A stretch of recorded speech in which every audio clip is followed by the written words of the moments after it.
I trusted my best friend with a business I built from scratch. He stole it from me by forging documents and throwing me out on the street. He thought I would disappear, but he didn't know I was already planning his downfall. I still remember the night Jackson and I shook hands on our first bar. The rain was pounding against the windows of that dingy coffee shop in downtown Chicago, and we were both soaked but buzzing with excitement. We'd been friends since college, and after watching me struggle for years to launch my own business, Jackson had finally stepped in with an offer I couldn't refuse. "Listen, Nathan," he'd said, leaning across the table. "You've got the vision and the startup capital. I've got the connections and management experience. Together, we could build something incredible." His eyes had that intensity that always made people trust him. Jackson Whitley, with his perfect smile and custom suits, could sell ice to Eskimos, as my grandfather used to say. And I bought in completely. The next day, we signed partnership papers, a clean 50-50 split. Fair and square. I still have a picture of us from that moment, grinning like idiots, holding up the contract like it was a winning lottery ticket. In a way, it was. Our first location was a rundown dive bar in Wicker Park that we transformed into the Lock and Key. I poured my life savings into renovations while Jackson worked his network, bringing in local celebrities for our grand opening. The line stretched around the block that first night. I stayed up for nearly 48 hours straight, mixing drinks until my fingers cramped, but I'd never been happier. That first year was brutal, 18-hour days, sleeping on the office couch, eating whatever leftovers the kitchen staff set aside. But we made it work. By our second anniversary, we had opened 2 more locations across Chicago, each with its own unique theme but the same quality and atmosphere that made our first spot a hit. "We're going to take this national," Nate, Jackson would say, mapping out expansion plans on napkins during our late-night strategy sessions.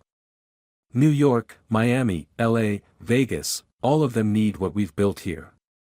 And for a while, that's exactly what happened. Over the next 3 years, we expanded to 12 locations across 5 states. The business press started calling us the hottest new nightlife empire in America. We were featured in entrepreneur magazines. Investors were practically begging to fund our next phase of growth. Success changed things between us, but so gradually I barely noticed at first. Jackson began traveling more, handling meetings with potential investors and property owners by himself. "No sense in both of us losing sleep over this stuff," he'd say. "You focus on operations, I'll handle growth." It seemed reasonable. Jackson was always better with people, and I genuinely enjoyed managing our existing locations more than schmoozing with investors. We had different strengths. That's why our partnership worked. 6 months into this new arrangement, I started noticing discrepancies in our financial reports. Small things at first, expenses that seemed unusually high, consulting fees to companies I'd never heard of. When I brought it up during our weekly meeting, Jackson dismissed my concerns. "It's complex, Nate. We're operating in multiple states now, each with different regulations and tax structures. I've brought in specialists to optimize our corporate structure." It made sense on paper. But something felt off. Then came the investor meeting I wasn't invited to. I found out about it accidentally when our Chicago manager mentioned it. "Looking forward to meeting the new partners next week," she said casually. "What new partners?" I asked. Her eyes went wide. "Oh. I thought you knew." Jackson set up a big presentation for Meridian Venture Capital. "They're flying in from New York." I called Jackson immediately. "Why wasn't I looped in on this Meridian meeting?" I asked, trying to keep my voice level. "Just came together, man," he said easily. "Their schedule opened up suddenly, and I knew you were swamped with the Nashville location issues." "I still should have been informed, Jackson. This is a major decision." "You're right," he said. "My bad. I'll send you the pitch deck tonight." The pitch deck never came. And the meeting happened without me. 2 weeks later, my access to our main banking portal stopped working. When I called our accountant, Melissa, she seemed uncomfortable. "You need to talk to Jackson about this," she said. "I'm not authorized to discuss it with you." Not authorized? I was a 50% owner. "There have been some adjustments to the operating agreement," she admitted after I pressed her. "I really can't say more." That night, I couldn't sleep. At 3 a.m., I drove to our flagship Chicago location and used my key to enter the executive office we maintained there. I started digging through the file cabinets, looking for anything that might explain what was happening. In the very back of Jackson's desk drawer, I found it. A new operating agreement, dated 6 months earlier, showing me as a 5% owner with no voting rights. My signature was at the bottom. Except it wasn't my signature. It was close enough to fool someone who didn't know me well, but definitely forged. I photographed everything I could find and called my personal attorney, Marcus, at the first hint of dawn. "This is serious, Nathan," he said after reviewing what I'd sent. "They've systematically removed you from the business. There are amendments to the Articles of Incorporation, banking authorizations, everything. But my signature is forged." I protested. "Which we would have to prove in court, against what I'm guessing is very expensive opposition. These documents have been notarized and filed with the Secretary of State in multiple jurisdictions." "So what are you saying?" I asked, my stomach sinking. "I'm saying this was planned very carefully. We can fight it, but it's going to be expensive and time-consuming, with no guarantee of success."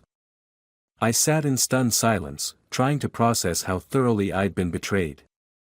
I decided to confront Jackson directly. I found him at our newest Chicago location, sitting at the bar with a potential investor, laughing over expensive scotch, bought with my investment money. "We need to talk," I said, trying to maintain composure. "Now." His smile never faltered as he excused himself. "Gentlemen, I'll be right back. Kevin here will take care of you." He led me to the back office, and as soon as the door closed, his demeanor changed completely. "I was wondering when you'd figure it out," he said coldly. "Why?" It was all I could manage to say. "This business has outgrown you, Nathan. The investors, the expansion plans, they require someone with real business acumen. You're still thinking like a small-time bar owner." "We built this together," I said. "Everything we have is because we both contributed." "That's a nice story," Jackson said, leaning against the desk, my desk. "But the reality is I've been carrying you for years. Your operational decisions were bleeding us dry. I've saved this company from your mistakes. You forged my signature. You stole my company." He shrugged, a smirk playing at the corner of his mouth. "Prove it." "I trusted you," I said, my voice breaking.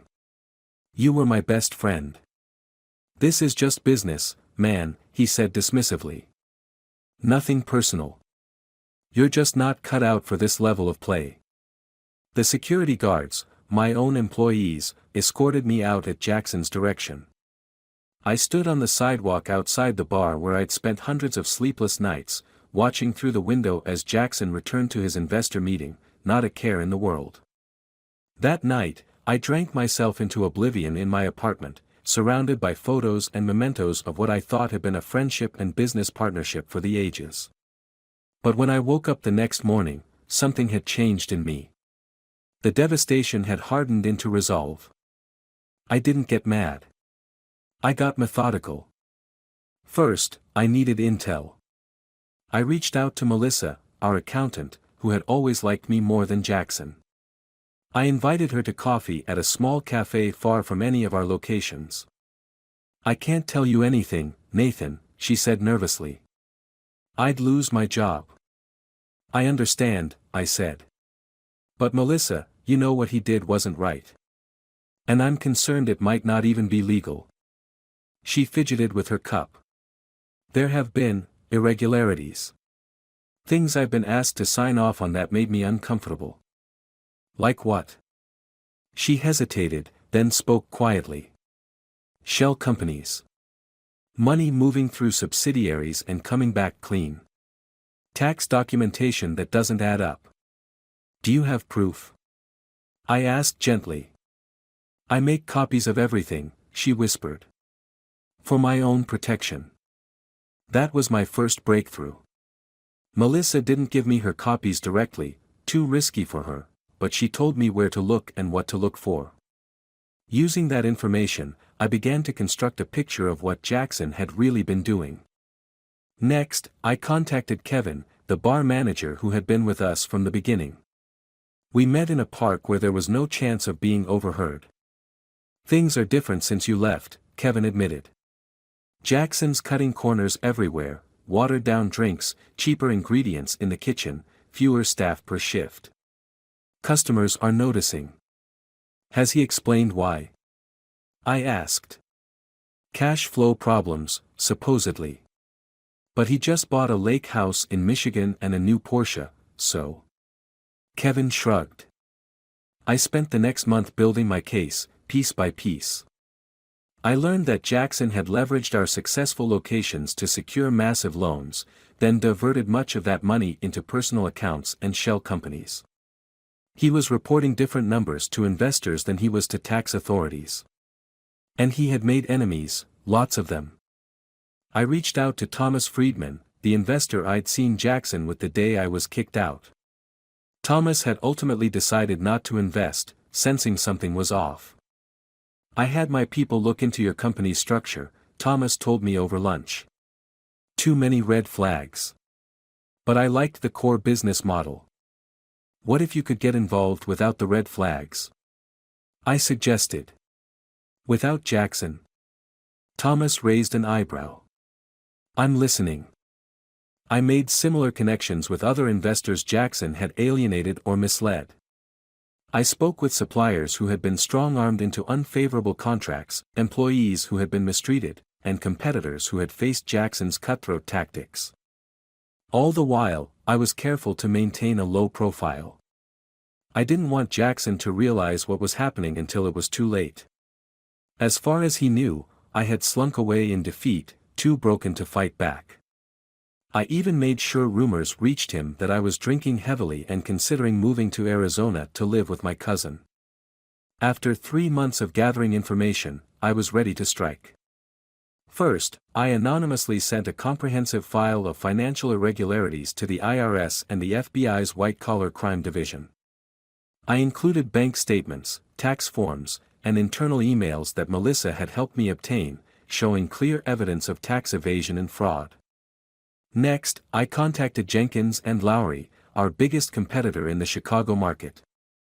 I shared details of Jackson's illegal cost-cutting measures, health code violations, liquor license irregularities, employment of undocumented workers, information that they immediately leveraged with regulatory authorities. Then, I reached out to Maxwell Simmons, the primary investor who had funded our last round of expansion. I showed him proof that Jackson had misrepresented the company's financials and was siphoning investment funds for personal use. This son of a bitch, Maxwell muttered as he reviewed the documents. I've got $15 million in this venture. He's been playing everyone, I said sympathetically. Including me. Maxwell looked up, his expression hardening. I'm going to bury him. All I ask is that when the dust settles, you remember who brought this to your attention, I said. I built this business once. I can rebuild it. The dominoes began to fall exactly as I had planned. The IRS froze the company's assets pending an investigation. Health inspectors shut down 3 locations for violations. Maxwell Simmons filed a lawsuit against Jackson personally, putting liens on his new house and cars. Jackson was scrambling, trying to put out fires on multiple fronts. He didn't know where the attacks were coming from or how to stop them. He began making desperate moves, liquidating assets at a loss, taking out high-interest loans, even trying to sell locations to competitors to raise cash. Through it all, I watched from a distance, feeding information to various parties to keep the pressure on. I wanted Jackson to feel the same helplessness, the same betrayal that I had felt. Finally, on a Tuesday morning 6 months after I'd been forced out, the FBI arrived at our flagship Chicago location with arrest warrants. I made sure I was there, sitting at the bar nursing a club soda, when they walked in. The look on Jackson's face when agents led him through the main floor in handcuffs was worth every moment of pain I'd endured. When he spotted me, realization dawned in his eyes. "You," he spat, lunging toward me before the agents restrained him. "This is your doing." I stood up slowly and walked over to him. The bar had gone completely silent, every eye on us. "It's just business, man," I said quietly, echoing his words back to him. "Nothing personal. You're just not cut out for this level of play." The agents led him out to the waiting cars, where news cameras had already gathered. The nightlife mogul, being arrested for fraud made for great television. Within weeks, the company Jackson had stolen from me was in receivership. Maxwell Simmons, true to his unspoken promise, approached me about rebuilding the brand under new management, with me at the helm. We kept the original locations that were still profitable, rebranded everything, and started fresh. I made sure to bring back key employees who had been loyal, including Melissa and Kevin, giving them equity stakes in the new business. A year later, we were stronger than ever. The scandal had faded, and our new brand, Phoenix Nightlife Group, was thriving under a legitimate business model with transparent financials. As for Jackson, he took a plea deal to avoid a longer sentence. 7 years in federal prison, plus restitution that would keep him paying for decades after his release. Sometimes I wonder if I went too far. If revenge consumed me too completely. But then I remember standing on that sidewalk, watching through the window as the life I built was taken from me, and I know I'd do it all again. I did open one final bar, separate from the Phoenix Group. A small, exclusive spot in Chicago's Gold Coast neighborhood. I named it Judas. It's where I sometimes sit alone late at night, savoring not just whiskey but the knowledge that betrayal cuts both ways, and some lessons are paid for in full.